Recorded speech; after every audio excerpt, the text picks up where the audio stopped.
குகன், உன்னை வீடு முழுக்க தொலைவிட்டு இருந்தா நீ என்னப்பா இங்கே பணியாரம் சட்னியெல்லாம் எடுத்து வச்சுட்டு உட்காந்துருக்குற? ஏன் உனக்கு திடீர்னு பணியாரம் சாப்பிடணும்னு ஆசை எதுவும் வந்துருச்சா இங்கே வந்து உட்காந்துருக்க? அம்மா இது எனக்கு இல்லைம்மா, பிரியாக்கு பணியாரம் தேங்காய் சட்னி வச்சு கொடுத்தா ரொம்ப பிடிக்கும். அதுவும் அந்த பணியாரத்தில் வெங்காயத்தை தூவி அந்த சட்னியை ஊற்றி கொடுத்தோம்னா ரொம்ப நல்லா சாப்பிடுவா. அதுக்காக தான் அவளுக்கு என் கையாலே செஞ்சுக்கிட்டு இருக்கேன். உங்களை எதுக்கு கஷ்டப்படுத்திட்டு இருந்தான். அடப்பாவி, அவன் பொண்டாட்டி மேலே அவ்வளோ அக்கறை வச்சுட்டு அன்றைக்கி அப்படி பேசிட்டு போனேன். என்னமோ நீ வேணாம் வேணாம் அப்படின்ற மாதிரி பேசுன. எனக்கு என் குழந்தை மட்டும் பெற்று கொடுத்துட்டு நீ கிளம்புன்ற மாதிரி பேசுன. இப்போ இப்படி பேசிக்கிட்டு இருக்கிற? அதுக்குன்னு என் பொண்டாட்டி மேலே எனக்கு பாசம் இருக்காதா என்ன? அவன் மேலே தான் நான் உயிரே வச்சிருக்கிறேன்.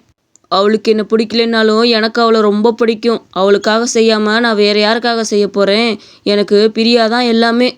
சரி குகன், நீ எந்திரி. அம்மா எல்லா பணியாரத்தையும் ஊற்றி எடுத்துகிட்டு வரேன். அப்புறம் உனக்கு சிரமமாக இருக்கும்ல. நீ முன்ன பின்ன அடுப்பில் உட்காந்து வேலை பார்த்தது கூட இல்லை. இன்னைக்கு ஆச்சரியமாக உட்காந்து வேலை பார்க்குற. உனக்கு எதுவும் தெரியாதுன்னு அம்மாவுக்கு தெரியும். நீ போப்பா, அம்மா எல்லாத்தையும் சுட்டு எடுத்துகிட்டு வரேன். என்ன? பரவாயில்ல, குகனுக்கு நம்ம மேலே ரொம்ப பாசம்தான் போல். நம்ம தான் தப்பாக நினச்சிட்டோம் போல். எனக்காக பணியாரம்லாம் செஞ்சு கொடுக்குற அளவுக்கு அவன் வந்துட்டான். என் மேலே எவ்வளோ பாசம் இருந்தால் அப்படி செய்ய மாட்டான். நம்ம தான் புரிஞ்சுக்கலையோ. சரிடா, அப்படியே எங்களுக்கும் சேர்த்து பணியாரத்தை சுட்டி எடுத்துட்டு வா. எங்களுக்கும் ரொம்ப பசியாக இருக்குது. எனக்கு மொத்தம் 4 ஈடு சுட்டி எடுத்துட்டு வா. அப்போ தான் என் பசி அடங்கும். புரியுதா? எல்லாத்தையும் பொண்டாட்டிக்கே சுட்டு கொடுத்துட்டு எங்களை பட்னியாக போட்டுறாத. கொலை பட்னியில் இருக்கிறோம் பார்த்துக்க. அந்த தேங்காய் சட்னியும் பாதியாச்சும் எங்களுக்கு எடுத்து வை. பாட்டி, அதெல்லாம் நான் நிறைய தான் அரைச்சி வச்சுருக்கிறேன். நீங்கள் எல்லாருமே சாப்பிட்லாம். அந்த அளவுக்கு தான் அரைச்சி வச்சுருக்கிறேன். பிரியாவும் அம்மாவும் வந்திருக்கிறாங்கல்ல, அவங்களுக்கும் சேர்த்தே பண்ணி வச்சுருக்கிறேன்.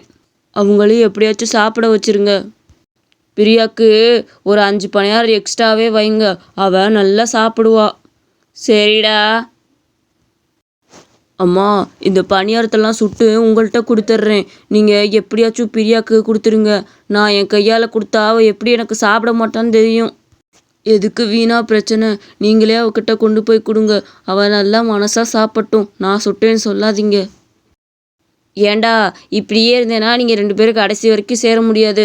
அவகிட்ட நீயே கொடுத்து ஊட்டி விட பாடுறா. நீயே கொடு. அவள் நிச்சயம் அந்த பணியாரத்தை வாங்கி சாப்பிட்றாளா இல்லையான்னு மட்டும் பாரு. கண்டிப்பாக வாங்கிப்பா.